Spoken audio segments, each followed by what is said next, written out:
ewu ebe niile bụ ihe gbasalụ nwudo ndị agha ala anyị nwudoro onye na-eme ihe egwuregwu a na-akpọ Maazị Chiwetalu Agu. O wee bụrụ ihe gbagwojuru ndị mmadụ anya na kamgbe ụnyaahụ na tata a na-akpọ n'elu a na-akpọ n'ala. O welu n'ụtụtụ a anyị wee hụ na ndị Actors Guild of Nigeria ọ kachasị otu onye n'ime ha bụ Steve Ebo na ndị ọzọ ha ijego kpọpụta nya bụ Maazị Chiwetalu Agu. Anyị wee sị ka anyị jukene Maazị Steve Ebo na ụfọdụ ndị ọzọ ya na ya nọgasị ebe anụnwa ka anyị malụ ka ya bụ ihe siri wee mee ọ gịnị na-eselu Chiwetalu Agu na ndị agha ala anyị kedu ka ha si wee mee nya bụ ihe. Sonyesi anyị ike na BBC News Igbo. Ndewono, aha m bụ Ebere Ekeọpara ka anyị gaa n'ihu.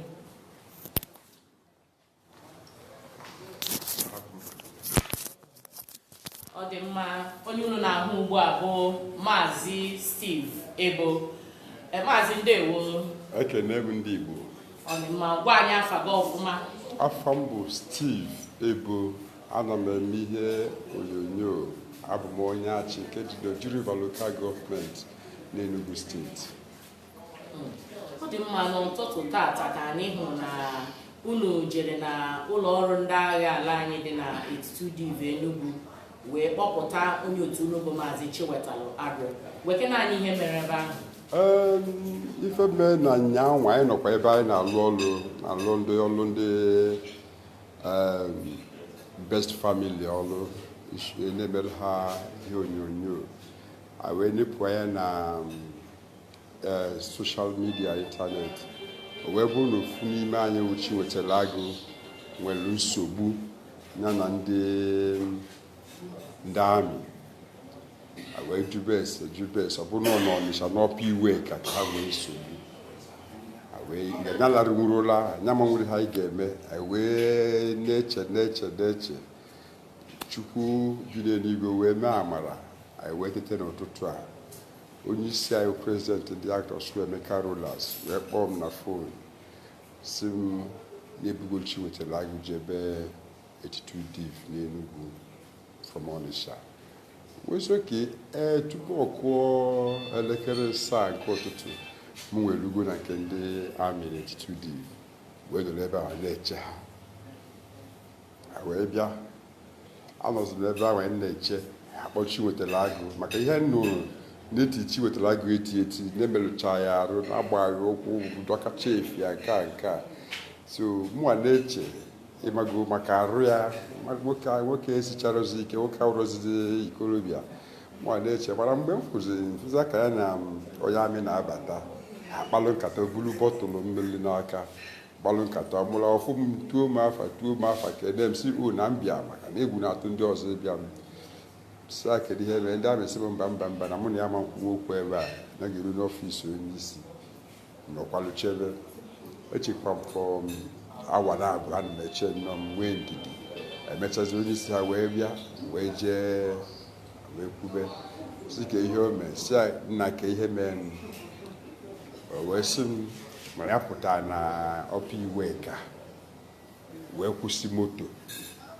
kwụnyefe ndị Biafra wee nwụda ndị Biafra nnọọ wee yilie wee kwụsị moto bụrụ onye ama ndị mmadụ gbakọ o wee kpọọ ihe niile na-ele bred sajebe ha kere ndị mmadụ bred wee gbakọza wee ju n'ọpa iwe ka ebe awa na-eme mkpọtụ yawa na-akọ ha na maka na amụma na-ebu igwe ndị Igbo ihe niile na ya ka ji eyi ihe anwa na na-eyi ya maka amago na-akụ ihe niile ọ na-akọ ndị ahụ wee bịa wee sị ya na-akwụsị ihe o na-ekwu na sobe ha ya nke Chiwetalu Agu kwuru ya sobe ha wee sị ha kedu ihe ya menya ga-eji wụsa ya ama nso ndị amị ya biko ya sobe ha ndị mmadụ agbakọgo obele ọgbaghara ndị amị wee kupu ya kwuru ya ebe anwa kuba na moto nke ha nyalia wee jebe na barracks ha dị na Ọnịsha so ha lụsi ebe anwa ndị mmadụ mezie mkpọtụ ụmụ obere ọgbaghara mana Chineke si alụ ọlụ onweghị onye merụrụ onwere onye egbu so osizie ebe anwa na mgbede anwa buru ya nataba Enugu so otu a ka o si egwu nnọọ eme mgbe sizie onye isi ndị ahụ mụ na ya na-ekwu kedu ihe nsogbu dị na wee sị m na nsogbu na-efe oyi wee kpọkọọ ndị mmadụ n'ihe na-eme na Anambra kịta na mara onye wee onye. Ihe ndị amị ji osi ha na-abịa abụrụ na ha chọrọ ijide ya, ndị oyibo na-akpọ arrest, na ha chọrọ ime ya invite out of that place ka avoid ya incitement. Nyanwa ọkwa oyibo ka ha so wee resist that invitation. Ha wee bunyezi ya na moto wee pụtaba. Mgbe tọnụsịa ka ha si gị bịa, ọsị gbara ya ekwere abịa because nke mbụ na onwere ihe nyame na na-acha kedu ihe nyame kedu ihe nyame kedu ihe nyame wee wụsa naanị wee kpụrụ ya ebe ahụ wụsa naanị wee tinye na moto maka ya ga onye adọkachala efe ya tie ihe si adọka efe gosi na efe ya ka ya kayiri nwere ihe adọka site onwe ebe etighị ihe ọsị mba na ya chọkwa agbala ọtọ si efoto na nwere ebe etighị ihe a ka ya nwa jụọ ya wee gwa wee sị ndị amị ka ihe anyị ga-eme na onye isi anyị wee Emeka Rola sitere n'ebe a ka mara ihe anyị ga-eme wee kọwa wee kpọwado ekwentị anyị kpọkwanụ ndị anyị ma na amị ha kpọkwa na-akpọkwa maka onye isi ka Abuja maka ihe elugo ihe dị ebe dum ndị amị emego their own press release. So ndị isi anyị ndị actors president a na-akpọkwanụ m sị m kere ihe na-enyekwa ya per second update. So at the end of the day ndị amị sị na ha chọrọ ijide ya nyanwa ha chọrọ iwu nsọpụta ka a ghara inwe ọgba aghara maka enwere n'obele ọgba aghara n'ọpa iwe ka ndị amakaebu etinye aka emebi ihe ndị mmadụ egbuwe mmadụ na ka ji kpọlịa wee kpọkwala ya pụtara from Ọnịsha. Ọ dị ma Maazị Steve kedu ebe Maazị Chiwetalu Agu nọ kịta? Ndị amị mechaa ihe niile mụ na Chiwetalu Agu na-achị iwe ebe nọ aha ndị agha Yoruba sị bụ na ndị amị enwero right maka iwu Naijiria ịhapụ ya akpọla DSS. Isu DSS office adọji ndị DSS wee ọkwa ihe a ga-asa anyịcha so ha sị ka ọ nọrọ ebe ahụ ka asa anyị amecha dị ihe a ha na-eme nsi oke ọ nchedo ka mụ nara ha sị nsị na mama m nabakịta iwu unu ji eji so onye isi anyị wee kpọkwa ndị isi DSS anyị wewekwa maka anyị wechakwa ebe anyị macha mmadụ wee kpọchakwa ha a na-achọzi ka ahazie elu ka ọ saa alezi anyị dị akwụkwọ saa arụ wee pụtawa so mụ ahapụlie Robert hapụrụ ya n'ime ụlọ nga mana ndị amị na ihe mechago nke ndị amị ahapụghị ya sepụ aka ha saa ya off so nchekwa ebe a kịta saa ya off so no ka abịa afọ ya ga-asa n'iza of which Africa security better so far ọ ka esi wee jee. Ọ dị mma Maazị Steve ebe ịma na ịbụ ndị asọ ya na bekee si ndị a na-akpọ veterans na ya bụ Nollywood. Kedu ihe mmụta dị n'ihe anụnwa na-eme ugbu a? Ihe mmụta dị n'ime ihe a bụkwalụ ihe ịma ịdọ aka na ntị.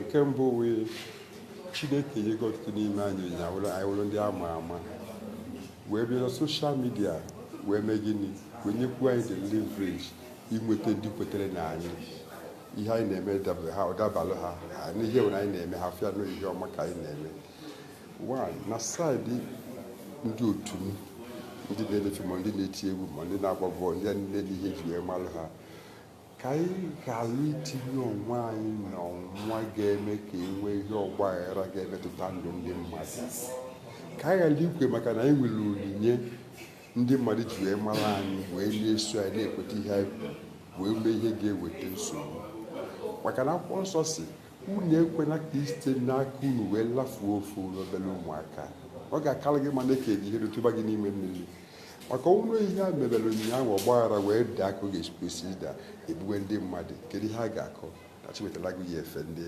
ya ndị amị na onwe ha efe wepụ ihe efe ihe efe oyi nwere ike iyi efe nwere ike iyi efe ọnwụ na wee gaa ebe ga mana ihe na-eme n'obodo kịta amazi onye wụ onye ndị be anyị bụ ndị Igbo ahụrụ anyị n'anya nke bụ eziokwu anyị makwa mana anyị ga-eme anyị ga-efi asaa maka na ndị asị na ndị iro gba gburugburu na-eme gị na-eche ndụ ya nche ndị otu anyị biko ka anyị bụrụ ndị na-ezisa ozi ọma, ka anyị ghara ikwe maka na ihe anyị wụ wee mee ihe ga-eme asị na onwere ihe na-eme na ihe o wee metụta ndụ mmadụ. So ihe na-amụta ihe ọbụla anyị na-eme ka anyị mee ya dịka usoro iwu nke obodo si wee dị. Na ndị amị etitokwu ihe kwara gwa m na onwere onye metụ ya aka. Ndị DSS ndị echa abịa maka ọ nwere ihe anyị na-eme, ihe onyonyo anyị na-eme ebe nke oge nke melu mmesịta kịta nche ebe ahụ oge esi wee pụta. Ọ dị mma, o nwekwara ndị ọzọ anyị na ha nọgasị ebe a ka anyị na ha nwekwa obere nkata.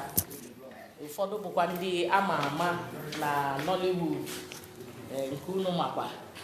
Maazị Ndewo. Daalụ nne. Biko ka anyị mata afa gị. Afa m bụ Chinedu Okeke. Abụ onye na-eme ife onyonyo. Ọ dị mma, Maazị Okeke, ịnụgoro ka ya bụ ihe si wee na-ada kemgbe ụnyaahụ maka n'etiti Maazị Chiwetalu Agu na ndị agha ala anyị n'ọrụ Iweka. Biko, kedu ka ya bụ ihe si metụta gị? Ife o ji metụta m maka na Maazị Chiwetalu Agu bụ onye otu m. Mgbe m nụrụ ya, o wutere m rinne ma gbagwojukwa m anya. Maazị Chiwetalu Agu ka m si wee nụ n'oyi akwa, mana akwa a ọ dị ka ọ na akwa a onwe ka ọ ga-esi kpasu ọgụ. Mụ anyụkwa ya were anya okenye ji enyo ife nyoo ya sị n'ọkwa eziokwu na akwa nwere ike ịkpasu ọgụ. And so na ọ dịrọ mma maka na aza na-afasị onye echichi zara afasị onye mara ife ga-eso okwu ya ememe ya fugi ya. So mụa mere amarọ m ife Maazị Chiwetalu Agu jiri akwa afọ maka na ọ bụrụ n'uche m ọ karịghị akwa. Ndụmọdụ ị ga-enyekwu ndị amị dịka ha sikwa wee kpaa agwa? Ndị amị eziokwu na ife Maazị Chiwetalu Agu yi akwa, mana akwa dịkwa nwere nke akwa nke a nwee ka o si dị. So na ife ndị amị mekwa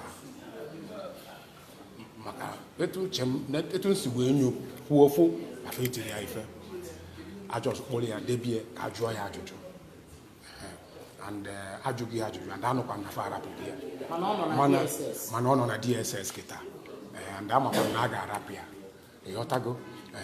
Mana ndị amị ife mekwa dị mma ị na-ewe bikos na ọ bụ na fa bịara mgbe mebi na akwa Chiwetalu Agu ji aka akpasu ọgụ maka na o jide akwa ndị Igbo na-akpọ na mmadụ ji akwa at the wrong time, the time and the bad. Nwee ka ọ bụ na ọ bụrụ maka ife dị kịta, ọ bụ na oyi ya mgbe mbụ ọ karịa, mana kịta ọnọdụ anyị nọ kịta dọrọ mma maka na mmadụ onye bụ onye. So alike m etu ndị amị si bịa kpọpụ ebe afọ ka m ghara isi nnọọ na fa mere arrest akpụrụ ya nnọọ pụọ n'ebe a so that ka ọnọdụ ebe a jụọ oyi ịghọtago ka ọ ghara ịdaba maka na ada ama mgbe o ji ebido. Naijiria na ọ nọzi ka anyị nọ na ndị oyibo na-asị na mmadụ na-esiti on the gunpowder, understand, that could explode anytime. O nwere ike explode anytime. So we are trying to be careful. Etu ọbụla onye ọbụla ga-esi nnọọ kwanyere onwe ya ugwu na kwanye. Ana m adụkwu ndị otu m ọdụ ka a ghara iji iru anyị a na-ebutela nwa anyị aja afa maka na o nwere ndị na-elejela anyị anya. So no, anyị bụ ndị ama ama ịghọtago ka ndị a nejela anyị anya ghara ịdị na-adị disappointed ifugi. So no, kọrọ m n'ọnụ. Ọ dị mma, ọ bụ ndị na-eme ihe ejije ka anyị na ha na-agba ugbu a.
Igbo na-esonye anyị na BBC News Igbo, ndị anyị na ha kpara ugbu a bụ ndị Actors Guild of Nigeria, ya bụ nke Enugu branch. Ndị anyị na ha kpara Maazị Steve Ebo nakwa onye nke abụọ bụ ndị jere ugbu a na 82 Division of the Nigerian Army wee kpọpụta Maazị Chiwetalu Agu.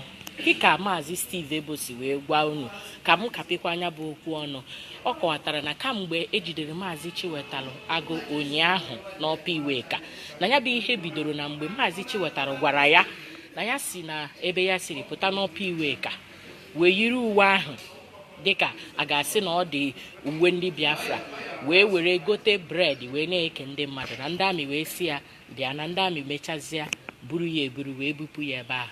Ha sizi na ụlọọrụ ndị amị dị na Ọnịcha bute ya na 82 Division of Nigerian Army dị n'Enugu.